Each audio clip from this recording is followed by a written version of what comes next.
pleasure to say these words. Please welcome Keanu Reeves.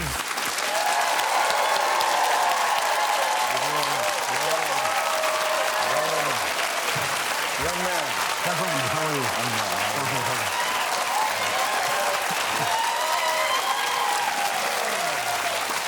How are you? I'm doing good today. You doing well? Yeah, doing good. Largely, is it an everyday thing? I'm doing good every day? Nice. Yeah, I mean, every day that I'm here, I'm glad to be here. It's always nice when the eyes open and you're in the world. Yeah, it's true. Well, and it's very easy to not be in the world, isn't it? You can, Yeah, it's very easy. but you can't do that when you're directing a film, I suppose. No. When you wake up in the morning and you're directing, not only is it your eyes, it's everybody else's eyes. It's everybody else's life. Trained on you, though, for a big part of it. Yeah, but you're trained on them, you know? It's one of the things that I really enjoyed about directing Men of Tai Chi was the responsibility. It's one of the things that can happen, too, if you become a star, that people don't know how to collaborate with you a lot. And so, I mean, this would put you in a really interesting position where you really get into this. Like, people can be honest with you, because they care as much as you do. Yeah, I don't know. I find in my career, I've had a lot of people disagree with me. But I'm okay with that. And I think, you know, I think that's part of the collaboration. You know, it's like, I have to understand what you're thinking and feeling. You know, if you're acting in the piece, if you're the production designer, you know, it's this collaboration of ideas. And as long as you know that I'm always right, it's great. Right. It's perfect. What happens if I don't know that? Then we have to talk longer. Is it like, let's meet in private? Yeah, then we're just, okay, come with me, and let me just show you. But in this film, you're also the super villain that you're in, and so when you're directing somebody and they also see you as the villain. Yeah. Do you ever accidentally keep villain voice on when you're, because it's a villain voice. It is a villain voice. Donica, yeah, Mephistopheles, the dark force, the dark master. Yeah, I mean, there is a little bit, the distance gets a little wider when you're playing Don. When I was playing Donica, instead of like the kind of personal space would be like a little, people would just be like a little, you wouldn't lean forward on Donica. On Donica? No, when I was Donica, you'd probably sit back there. Who knows what kind of punch I would get. Yeah, I wouldn't need to punch you. True. There's a line which I'll think of for a long time, which is, "You owe me a life." You owe me a life. Which is such a great, and it's not in a nice way. No. It's such a great line.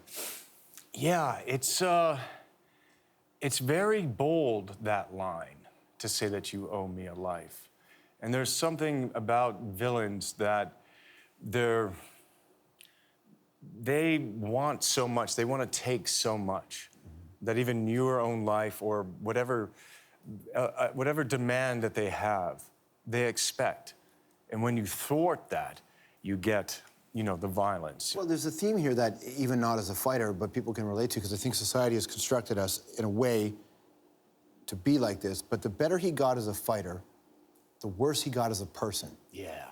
And I'm watching the fights change. You know, like, there's a scene where he gets disqualified. It's a scene where, I mean, the action was so strong. Right. And if it were a North American sport, right, that was the moment when he would become a hero. He's the man. Yeah. Yes. But in this culture that you're talking about, it's like, oh my God, what? And so he becomes a worse person. So he's letting go of his best self for one, his own kind of dark passion to fight, to want to have power. But he's using it as like, you know, but I have to take care of the temple. I have to take care of my parents. I have to take care of my master. And so, you know, it's called, Men of Tai Chi, and there's these things that we oftentimes, we have responsibilities. And so we'll make sacrifices, you know, or we'll be attracted to something and we'll make sacrifices to get something. And the film is kind of promoting the idea that we have to be thoughtful about that. You know, that you can sometimes sacrifice yourself, that you think it's for the good, but maybe there's another way. Is it something you can relate to at all?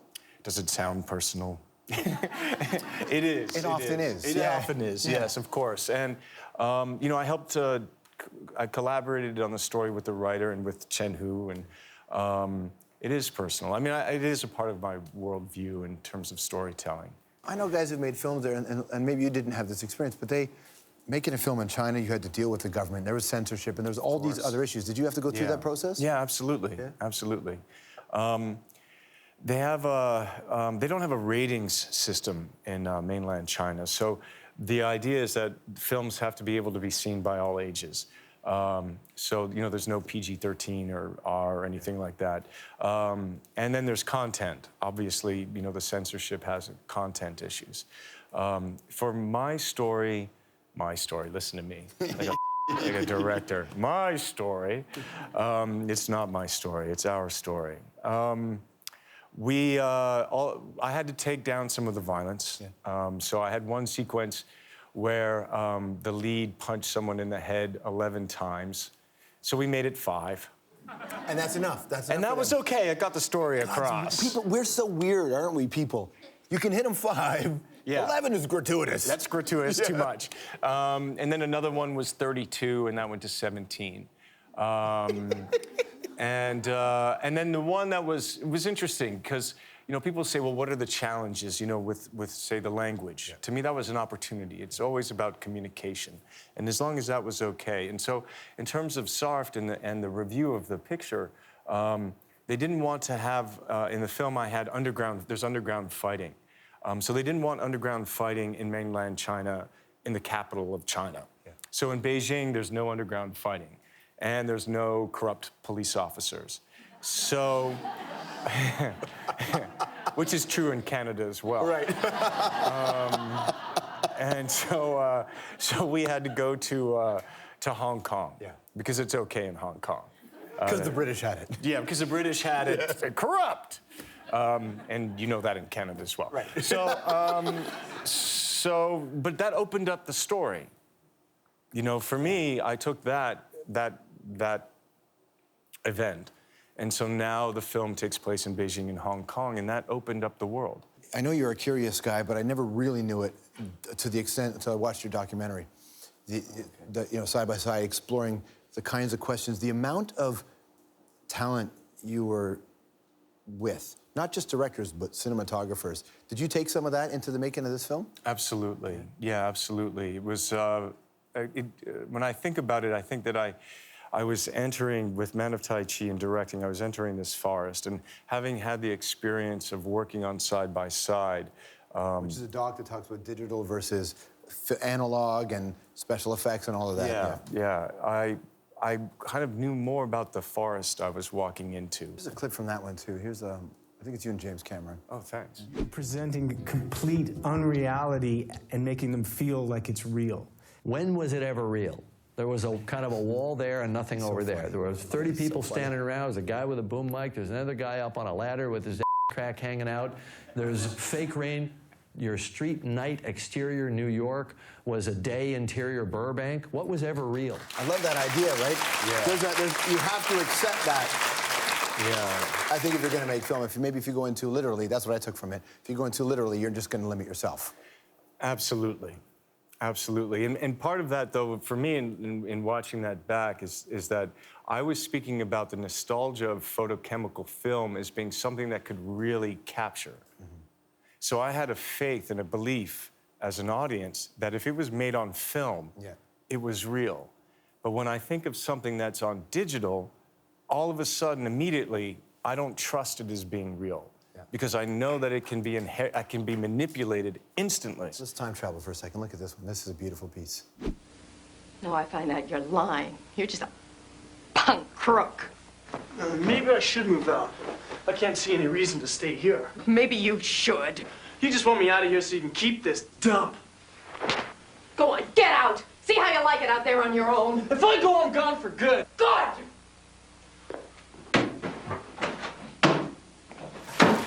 As real a conversation as one can have. Yeah. That was an amazing experience for me doing that. Is it One Step Away, is that what it's called? Yeah, NFB. It was one of the first jobs I had, and when we were shooting that project, I remember we were shooting for like 22 hours, you know, and it was like, I loved it. I loved that we had to get into the can and that we had to shoot, and that was movie making, you know. It was really kind of where I started, and I think that's carried through in terms of my work ethic. Sometimes people who haven't gone through that, they're like, you know, we've been here for 15 hours. And I'm like, 15 hours? What else are we doing? You know? Listen, he works harder on the weekends with the man that we're about to bring out. So his co-star in Man of Tai Chi, the man that I call Tiger Chen. Before we bring out your co-star and really the guy who takes the brunt of the beating in this movie, Man of Tai Chi, just you first met him on The Matrix. Tell me about when you got to work with him, what that experience was like for you. Yeah, sure. It was 1997. I was starting training on the first Matrix. We started 4 months before we started filming to get to learn movie kung fu. The action director is a very famous choreographer named Yuen Wu-ping, and on his team was a stuntman. I met him as Tiger Chen. Yeah. And there he was. And then the first day, they ended up doing a demonstration, and Tiger did a demonstration of some of his martial arts, and I had never seen anything like that up close. Let's bring him out. Please say hello to Tiger Chen.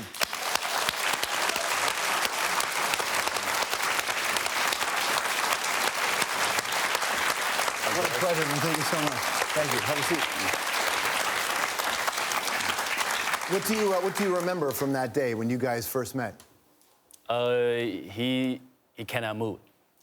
I couldn't move. You couldn't move? He cannot move. No, I had neck surgery. Yeah.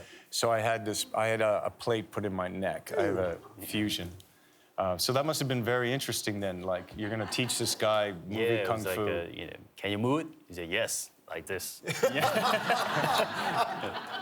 What's interesting about this story is the purity of that particular style, and how it shouldn't be, you know, sullied in any way. Talk about that and how important it is to honor the style, you know, Tai Chi. Tai Chi is kind of, you know, traditional martial art style, internal martial art. But a lot of people in these days, they think Tai Chi was just for healthy. Yeah. Because when you're training in Tai Chi, it kind of goes slow, smooth, calm.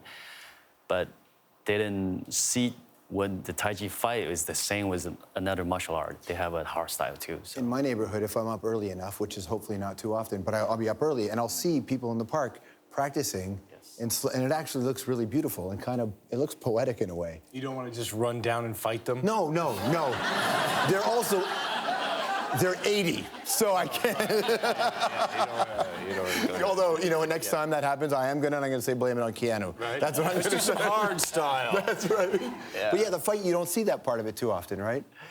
Yeah, but